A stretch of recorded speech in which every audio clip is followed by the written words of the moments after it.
Military establishment और ISI Pakistani अदालतों के जितने भी हाई प्रोफाइल केसेस हैं सबको मैनिपुलेट और उनमें इंटरफेरेंस करने की कोशिश करती है। और जब ऐसे ही एक केस नवाज शरीफ के केस में जस्टिस सिद्दीकी को उनको इन्फ्लुएंस करने की कोशिश की गई और जब उन्होंने कहा कि वो फैसला ऑन मेरिट्स करेंगे तो उस टाइम मेजर जनरल फैज़ हमीद ने यह कहा कि इस तरह तो हमारी 2 साल की मेहनत ज़ाया हो जाएगी। आईएसआई पूरी तरह जुडिशियल प्रोसीडिंग्स को मैनिपुलेट करने में इन्वॉल्व है। आईएसआई के लोग मुख्तलिफ जगह पहुंचकर अपनी मर्जी के बेंच बनवाते हैं। बोल नेटवर्क के सदर शोएब शेख को छुड़वाने के लिए आईएसआई की ब्रिगेडियर ताहिर वफ़ई ने जो उस टाइम के एटीसी के जज थे कादिर मेमन उनको 5 मिलियन की रिश्वत दी। मिलिट्री स्टैब्लिशमेंट माजी में भी जिस तरह से पॉलिटिकल अफेयर्स और जुडिशियल अफेयर्स में इंटरफेरेंस करती आई है ये कोई नई बात नहीं, इसकी एक पूरी तारीख है। और जब तक ये इंटरफेरेंस ख़त्म नहीं होगी, जब तक सारे इदारे अपने कॉन्स्टिट्यूशनल डोमेन के अंदर काम नहीं करेंगे, तब तक पाकिस्तान सही मानों में एक जमहूरी मुल्क नहीं बन पाएगा। अस्सलाम वालेकुम, दी वीकली शो में आप सबको खुश आमदीद। नाज़रीन, जस्टिस शौकत अजीज़ सिद्दीकी ये वो जज हैं जिनका आजकल सुप्रीम कोर्ट में केस चल रहा है और बड़े हैरानकुन इंकशाफात हो रहे हैं इनके केस के दौरान। लेकिन उस पर बात करने से पहले उनकी तकरीर पे बात करते हैं जो उन्होंने जुलाई 2018 में दी थी। वो ऐसी धुआंधार तकरीर थी जिसमें बड़े जो हैं ऐसे इंकशाफात किए गए थे कि जिसके बाद जितने भी यहाँ के सियासी माहौल है वो बड़ा तब्दील हो गया था। उन्होंने अपनी उस तकरीर में कहा जो कि उन्होंने रावलपिंडी बार में दी थी कि आईएसआई जो कि आदमी का एक प्रीमियर इंटेलिजेंस इदारा है जो कि मुल्क में भी और मुल्क से बाहर भी इंटेलिजेंस की जितनी भी सरगर्मियाँ वो सर अंजाम देता है, वो पाकिस्तान के अंदर जितनी भी जुडिशल के हवाले से जितनी भी कार्रवाइयाँ हो रही हैं, हाई प्रोफाइल केसेस हैं, उसमें ना सिर्फ इंटरफेयर करता है बल्कि उन केसेस को मैनिपुलेट भी करता है और अपने मनपसंद जो फैसले हैं वो सामने लेके आता है। उसके अलावा उन्होंने कुछ केसेस का हवाला भी दिया अपनी उस तकरीर के अंदर, जिसमें जो बड़ा अहम केस था वो फॉर्मर प्राइम मिनिस्टर जो हैं मियां नवाज शरीफ और उनकी जो साहबजादी हैं मरियम नवाज शरीफ, उनके केस के हवाले से था, जिसमें उन्होंने बताया कि कैसे उस केस को अपने मनपसंद तरीके से उसमें पहले बेंच बनाया गया और कैसे उसमें इंटरफेरेंस की गई। उसके बाद से ही उनके ख़िलाफ़ कार्रवाई स्टार्ट कर दी गई। सुप्रीम जुडिशल काउंसिल ने 2 महीने की कार्रवाई की और 11 अक्टूबर 2018 को जब प्रेसिडेंट ने उनको बरतरफ किया तो उसके बाद से उन्होंने जब वो चैलेंज अपील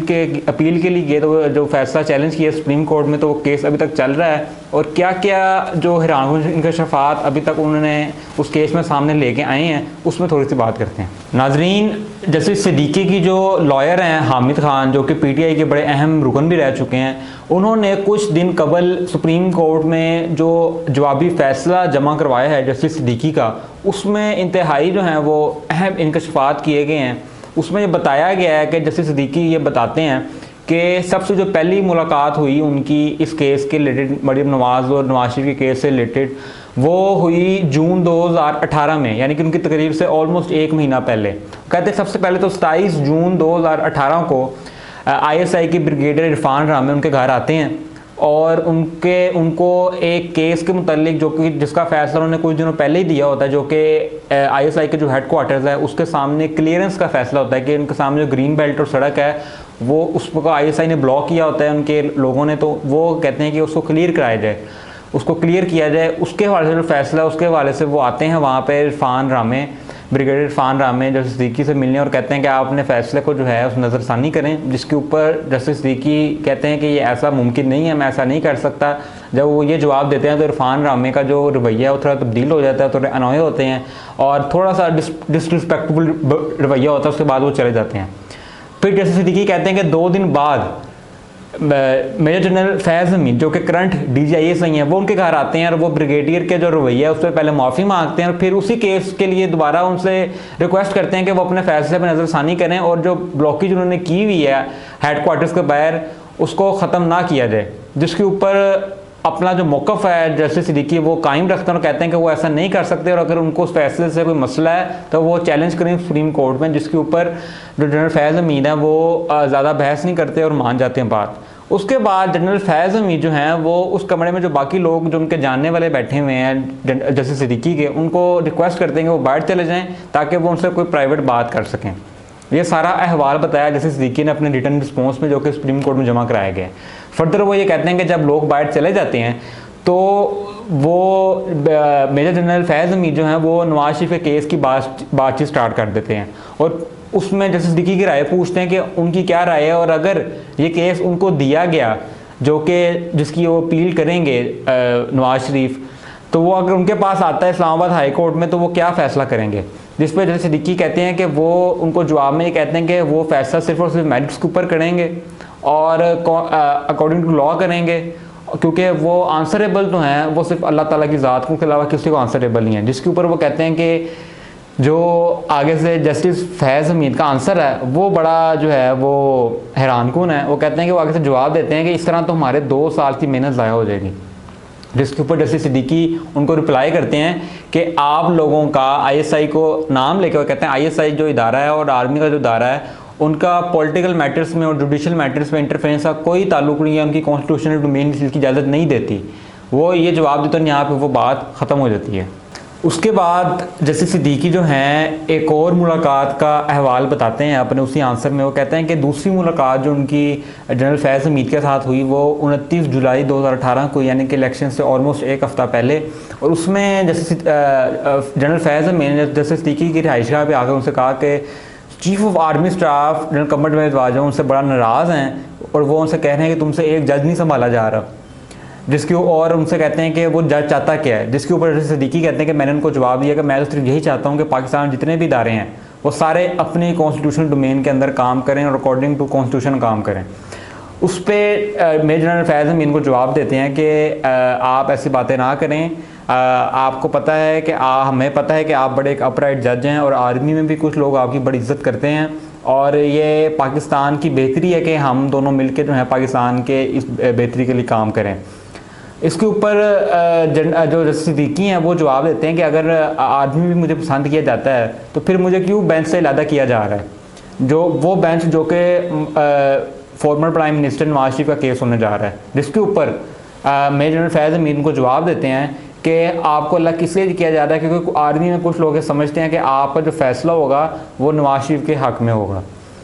इसके बाद जो है आगे बड़ी इंटरेस्टिंग गुफ्तगू होती है और जस्टिस सिद्दीकी जो हैं वो कहते हैं कि आपने फिर जो बेंच है वो मेरे बगैर बना दिया, वो किस तरह आपने मैनेज किया उसको बनाना जिसमें मैं शामिल नहीं हूँ, इसमें तो मैंने इसको जो हेड मैंने करना था, तो ये कैसे आपने बनाया बेंच। जिसके ऊपर फैज़ हमीद उनको जवाब देते हैं कि हमने इस्लामाबाद हाई कोर्ट के जो चीफ जस्टिस हैं जस्टिस खान, उनका जो फर्स्ट नेम है वो मेरे दिन से निकल गया, अकरम खान से उनका नाम था उस टाइम के चीफ जस्टिस, आप चेक कर सकते हैं 2018 के। वो कहते हैं कि हमने उनको अप्रोच किया और उनको हमने कहा कि इस जो बेंच है इसका सरबराह जस्टिस सिद्दीकी को नहीं लगाना, और उन्होंने हमें रिप्लाई किया कि आप जो सा बेंच कहेंगे हम वही बेंच लगाएंगे। ये बड़ी हैरानकुन बात है कि इस्लामाबाद हाई कोर्ट के जो जज हैं वो किस तरह ISI के जो जनरल फैज़ हमीद की बात पे इस तरह आके घुटने टेक सकते हैं, कह सकते हैं कि आप जो सा बेंच कहेंगे हम वही लगा देंगे। ये तो जस्टिस सिद्दीकी अपने अब उस मीटिंग का हवाल बता रहे हैं। कहते हैं उसके बाद मैं उनको कहता हूँ कि अगर मेरे पास ये केस आया होता तो मैं इसका ऑन मेरिट फैसला करता और जो भी इसकी कार्रवाई होती वो अकॉर्डिंग टू कॉन्स्टिट्यूशन होती, जिसके ऊपर जो है मेजर जनरल फैज़ हमीद गुस्सा हो जाते हैं और जिस टास्क के साथ वो आए होते हैं वो उठ के उसके साथ चले जाते हैं। जस्टिस सिद्दीकी ने फर्दर ये बताया कि जो उनकी जो मुलाकात हुई हैं इलेक्शन से पहले मेजर जनरल फैज़ हमीद के साथ, उन दोनों मुलाकातों में मेजर जनरल फैज़ हमीद ऑफिशियल ISI की गाड़ी और ऑफिशियल जो उनके साथ बंदे होते थे उनके साथ मौजूद होते थे। नाज़रीन, इसके अलावा जस्टिस सिद्दीकी ने 2 बड़े अहम केसेस का भी बताया, जो ब्रीफ से आपको बताऊँ कि उन्होंने अपने जवाब में उनके बारे में क्या बताया। उन्होंने ये बताया कि फैज़लाबाद धरना, एक उन्होंने फैज़लाबाद धरना को स्पॉन्सर्ड कहा कि इसको स्पॉन्सर किया गया था, और ये कहा कि फैज़लाबाद धरना का जो केस था उसमें भी ISI ने मैनिपुलेशन की, उसके वर्डिक्ट में मैनिपुलेशन की कोशिश की गई और उसमें भी मनपसंद जो फ़ैसला है वो सुनवाने की कोशिश की गई और उनको अप्रोच भी किया गया उसके अंदर भी। फिर एक और केस की तरफ उनका इशारा था, वो भी बड़ा अहम है। वो जो केस है वो बोल का केस है। आपको याद होगा बोल टीवी नेटवर्क जब आया था उसका जो केस चला था उसमें उन्होंने बताया कि कैसे आईएसआई के ब्रिगेडियर फैसल मरवत और इरफान रामे ने उसकी प्रोसीडिंग्स को भी मैनिपुलेट करने की कोशिश की और उसको आईएसआई का प्रोजेक्ट का, आईएसआई की ब्रिगेडियर्स ने बोल को आईएसआई का प्रोजेक्ट कहा। और एग्जैक्ट का जो केस चला जो कि उसके साथ मुंसलिक था उसमें शुएब शेख को रिहा कराने के लिए आईएसआई के ब्रिगेडियर ताहिर वफाई ने एटीसी के जज कादिर मेमन को 5 मिलियन की रिश्वत दी। ये इंकशाफ किया बोल के हवाले से जस्टिस सिद्दीकी ने अपने आंसर के अंदर कैसे शुएब शेख को रिहा कराने के लिए आईएसआई ने 5 मिलियन की जो रिश्वत है वो एटीसी के जज कादिर मेमन को दी। आर्मी और आईएसआई की जो इंटरफेरेंस है सियासी मामलात में और जो अदालती मामलात हैं उसके अंदर ये कुछ नया नहीं है। पाकिस्तान की जो तारीख है उसमें इसका एक बहुत अहम और बहुत बड़ा बाब है कि कैसे मिलिट्री इस्टेब्लिशमेंट ने अपने सियासी मुफादात हासिल करने के लिए, सियासी गोल हासिल करने के लिए कैसे जुडिशरी का सहारा लिया, उनके जजेज उनको ब्राइब किया, उनको धमकियां दी और अपने मनपसंद फैसले जो हैं वो उनसे लिखवाए। इसकी तो एक पूरी तारीख है, इससे कोई इनकार नहीं कर सकता। और अगर जस्टिस सिद्दीकी की इस सारे केस की बात करें जो उन्होंने इनका शफात किए हैं तो उससे पाकिस्तान मुस्लिम लीग नून का जो बयानी है वो बड़ा स्ट्रेंथन होता है कि नवाज शरीफ को निकलवाने में और PMLN की गवर्नमेंट को ख़त्म करने में chief of army staff general Javed Bajwa और DGISI जनरल फैज़ हमीद का बहुत बड़ा हाथ है। इसमें कितनी सच्चाई है कितनी सच्चाई नहीं है ये आप फैसला करें इस चीज़ का। बहरहाल हम आखिर में बस यही कहना चाहेंगे कि जो आर्मी है वो इस स्टेट का कोई सुतून नहीं है बल्कि एक आम सा डिपार्टमेंट है जिस तरह बाकी डिपार्टमेंट है। ऑल्दो इनकी एक बड़ी इंपॉर्टेंस है, पाकिस्तान की जो जियो स्ट्रेटेजिक लोकेशन है और पाकिस्तान का जो भी पास्ट रहा है उसके हवाले से इनकी एक बड़ी अहमियत है जिससे इनकार नहीं किया जा सकता। लेकिन जो जुडिशरी है या जो एग्जेक्टिव है या जो लेजिस्लेचर है ये रियासत के पिलर्स हैं, इनसे ज़्यादा इंपॉर्टेंस किसी चीज़ की नहीं है। और जब एक इदारा जो रियासती सतून है उनके मामलात में अमल दखल करता है और सिर्फ अमल दखल नहीं करता पूरी तरह से उस पर असरअंदाज होता है तो सारे जो स्टेट अफेयर्स हैं वो उससे डिस्टर्ब होते हैं और सारी जो मशीनरी है स्टेट मशीनरी है वो डिस्टर्ब होती है, सारे मामलात डिस्टर्ब होते हैं और सारे इदारों में आपस में चपकलिश भी शुरू हो जाती है। और जब स्टेट अफेयर्स डिस्टर्ब होते हैं तो उसका खमियाजा कौन भुगतता है? आम आवाम भुगतती है। जब तक सारे इदारे अपनी कॉन्स्टिट्यूशनल डोमेन के अंदर काम नहीं करेंगे तब तक पाकिस्तान कभी भी सही मानों में एक जमहूरी मुल्क नहीं बन सकेगा। नाज़रीन इस हफ्ते के लिए इतना ही। बड़ा अहम हमने इशू डिस्कस किया है, इसकी एक सियासी जो इम्पोर्टेंस है बहुत अहम है। तो कमेंट सेक्शन में बताइएगा कि आपकी क्या राय है सारे जस्टिस सिद्दीकी केस में और आपको क्या लगता है कि वो सच बोल रहे हैं, आईएसआई ने इंटरफेरेंस की थी नवाज शरीफ के केस में या नहीं। और आज़ाद ला को सारे सोशल मीडिया प्लेटफॉर्म पर लाजमी फॉलो कीजिएगा। बहुत शुक्रिया।